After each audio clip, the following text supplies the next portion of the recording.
Bonjour. Aujourd'hui, nous allons parler de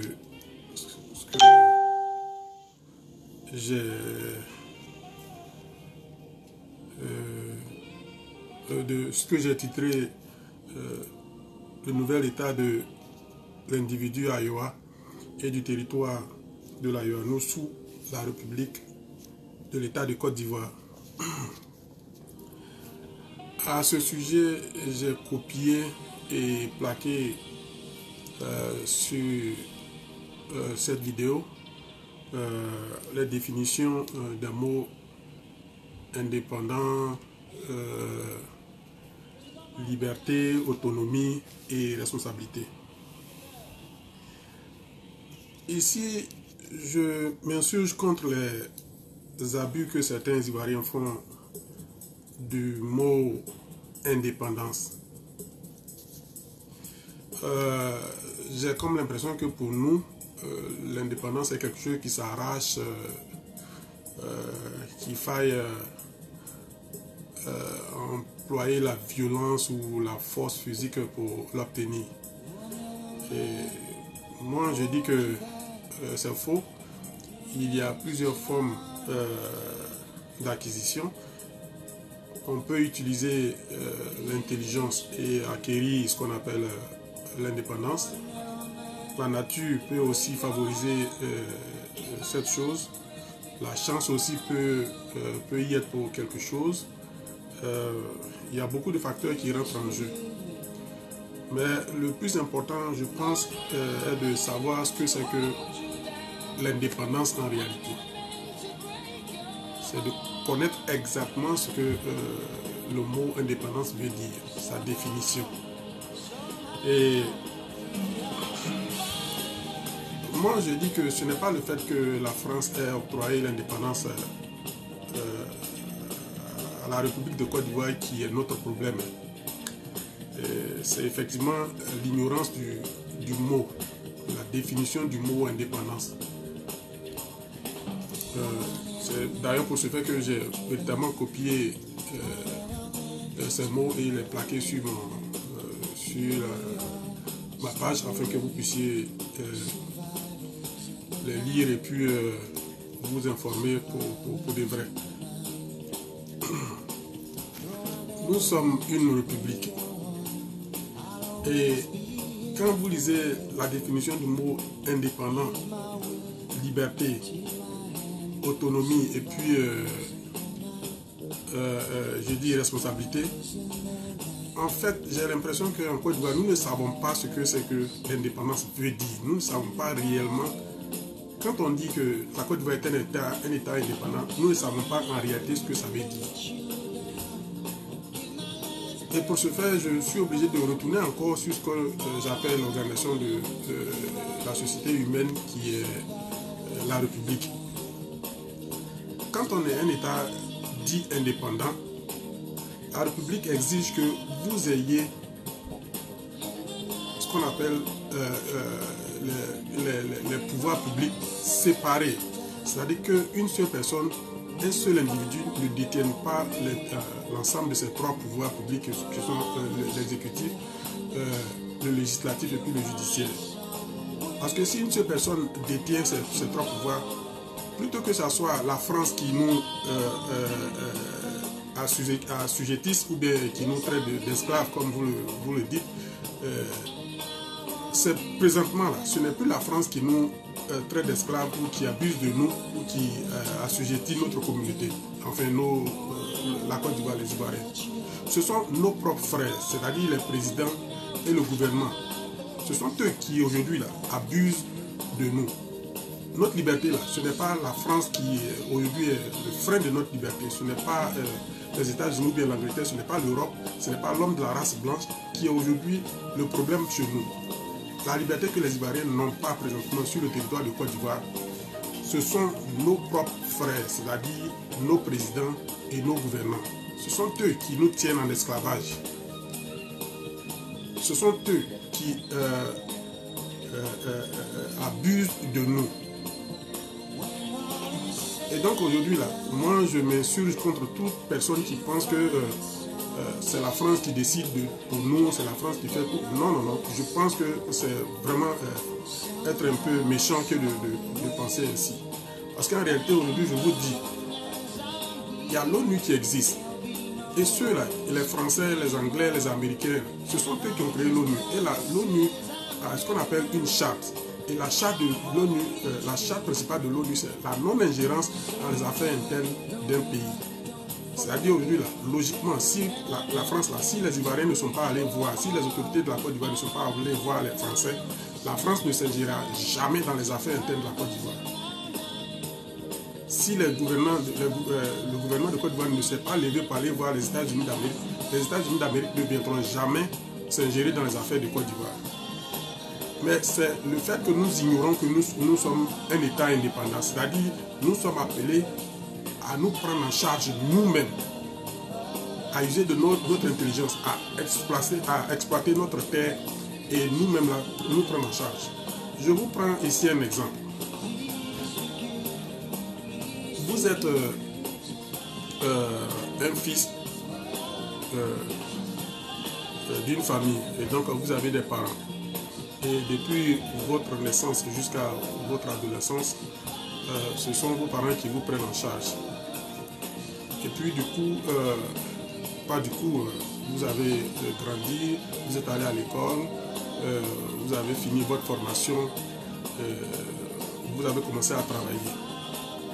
Et donc vous allez demander la permission à vos parents parce que auparavant vous viviez avec ces derniers. Et donc vous allez leur demander la permission de vous séparer et que vous êtes appelé à aller prendre une femme, avoir des enfants et donner une éducation à ses enfants. On appelle ça une liberté. C'est pas avec la force qu'on l'acquiert, mais c'est avec c'est pas l'état de la nature. Mais ça, c'est une liberté. Mais cette liberté ne veut pas dire que quand vous allez partir et que, je sais pas, les temps qui suivent, vous revenez à la maison pour vous dire à vos parents, écoutez papa, je voulais vraiment aller m'installer avec ma femme et puis mes enfants, mais papa, à la fin du mois, je ne parviens pas à payer ma maison. Papa, c'est difficile, je ne parviens même pas à manger. Papa, s'il te plaît, quand je suis malade, même je ne parviens pas à me soigner. Papa, chez moi, l'insécurité est totale, je ne parviens pas à maîtriser ma famille et autres. Et vous dites tout ceci à votre père afin que votre père vous vienne en aide. Mais si vous le faites ainsi, vous n'êtes plus un homme libre. Votre père vous demandera, bon, si tu penses que tu ne peux pas te prendre en charge, alors retourne à la maison alors. Et puis quand je vais te dire de faire ceci, tu vas le faire. Quand je vais te dire de faire cela, tu vas le faire. Parce que là, tu n'es plus libre. Je pensais que tu allais partir travailler et puis t'organiser et puis pouvoir vivre avec les moyens que tu as. Mais si tu ne parviens pas, reviens à la maison et puis je vais m'occuper de toi. En fait, c'est ce que ça veut dire. La France, en nous octroyant notre indépendance, la France a créé ce qu'on appelle la caisse stable pour disposer à l'État du Côte d'Ivoire. La France a pris Félix Houphouët-Boigny et allé le former afin qu'il vienne diriger ses propres frères. La France a élaboré notre constitution. La France nous a appris à gérer notre pays. La France a implanté ce qu'on appelle des institutions chez nous là-bas. Mais aujourd'hui, nos gouvernants, nos présidents, nos gouvernements retournent encore demander tout le temps de l'argent à la France. Retournent encore demander quand ils ont des problèmes eux-mêmes dans leur pays ici, pendant que nous avons à la Côte d'Ivoire regorge de suffisamment d'intellectuels, ils retournent encore à la France pour dire on a ces problèmes-là, on ne peut pas les régler. Et vous pensez que c'est la France qui nous opprime? Vous pensez que c'est la France qui nous assujettit? Non, ce sont nos propres frères. C'est l'incapacité de nos frères à gérer notre État, à gérer leur foyer, à gérer notre pays, à gérer la population. Ce n'est pas la France. Et il y a du travail à faire à ce niveau. Il y a vraiment du travail à faire à ce niveau. Et je pense que il est temps que l'Ivoirien sache ce que c'est que l'indépendance, la liberté, l'autonomie et la responsabilité. Si nous savons les véritables définitions de ces trois mots, nous allons voir que nous allons nous en sortir et puis nous allons commencer à nous mettre véritablement au travail. Parce qu'en fait, ce n'est pas la France qui nous... Aujourd'hui, les gens me disent non, c'est la France qui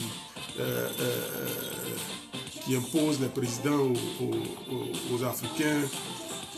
Bon, moi, concernant la Côte d'Ivoire, la seule chose que je peux dire à ce sujet est que je sais que Houphouët-Boigny, lui, a été imposé à la France par la Côte d'Ivoire parce que Houphouët-Boigny allait suivre une formation auprès du général de Gaulle et de Georges Pompidou et qu'après on l'a mis comme premier président de la République de la Côte d'Ivoire. Mais je sais que parce que Henri Konan Bédié détournait suffisamment d'argent, la France n'était pas pour Henri Konan Bédié. La France n'a jamais aimé Henri Konan Bédié. Et ça, aujourd'hui, Henri Konan Bédié peut vous dire que ce n'est pas la France qui l'a placé comme président de la République de Côte d'Ivoire et que c'est Houphouët-Boigny qui a fait de lui le président de la République de Côte d'Ivoire. Laurent Gbagbo aussi, à force de mentir, dit aux Ivoiriens des bêtises, je sais que la France n'est pas le pays qui a placé Laurent Gbagbo comme président de la République de Côte d'Ivoire. Alassane Ouattara, c'est parce qu'il a été victime de ce qu'on appelle de confusion.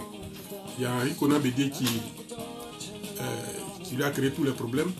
Il y a Gbagbo qui allait signer ce qu'on appelle l'Union des Républicains, je ne sais pas, en France pour le faire entrer en Côte d'Ivoire afin de faire le coup d'État. Et Alassane Ouattara a subi beaucoup de choses. Et je vais vous dire que ce n'est pas la France qui a implanté, qui a fait de Alassane Ouattara le président de la République de Côte d'Ivoire. Ce sont les hommes d'affaires de la France, non, ce n'est pas le gouvernement français qui a implanté, qui a fait d'Alassane Ouattara le président. Et les soldats que vous avez vus en Côte d'Ivoire qui sont venus intervenir auprès de Alassane Ouattara pour destituer Laurent Gbagbo, on les appelle des mercenaires. Il y a le grand frère de Nicolas Sarkozy qui s'appelle Guillaume Sarkozy, qui est le plus grand trafiquant d'armes pratiquement même de l'Europe. Et c'est l'ami intime d'Alassane. Et c'est lui qui a pratiquement financé tous les mouvements d'Alassane au pays là-bas. Mais ce sont des hommes d'affaires. Ils le font pour avoir des bénéfices, pour avoir des restos. Et donc il fallait qu'Alassane soit président de la République de Côte d'Ivoire afin de pouvoir rembourser son investissement. Et c'est ce qui se passe présentement. Et puis bon, peut-être que vous allez me dire que pour la première fois, c'est la France qui a mis Alassane comme président de la République de Côte d'Ivoire. Mais Alassane a été élu en 2015. Et il a été élu à plus de 80% du suffrage. C'est la France qui a élu Alassane Ouattara. Ce sont les Ivoiriens qui ont élu Alassane Ouattara.